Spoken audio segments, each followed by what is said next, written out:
Continuing on the standard demo, an incredibly powerful aspect of the Rumfox solution is its diagnostic capabilities.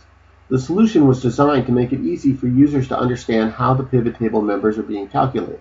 For instance, let's set up a view to drill down on the percentage variance to budget. The calculations in the pivot table are driven by the business rules. The rules reference member names and not cells, making it easier to understand the calc logic.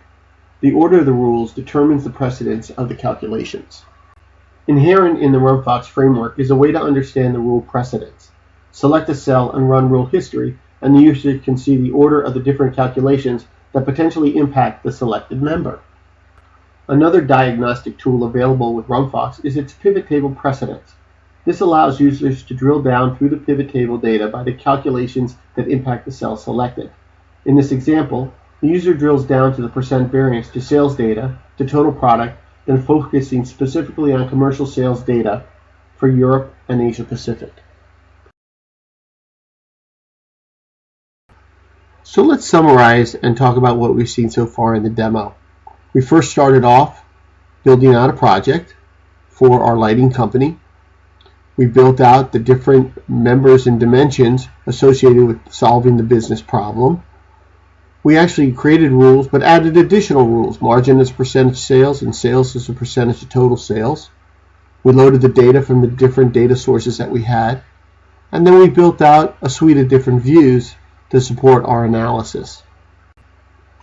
Many times a Rumfox pivot table is utilized to solve business problems, but sometimes business analysts or project managers use it to prototype applications for back-end systems like Oracle, SAP, IBM, or Microsoft.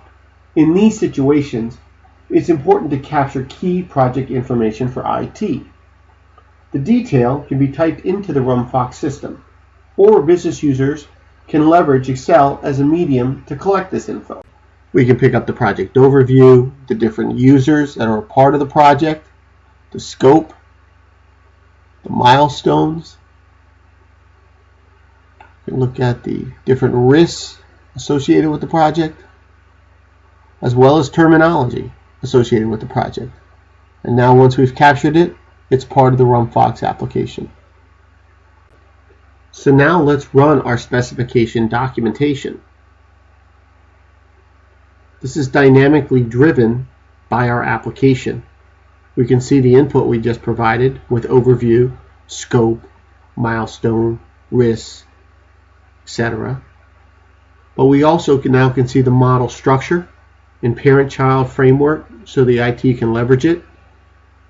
As well, we can look at the rules themselves and see them in business rule logic that's easy to understand and replicate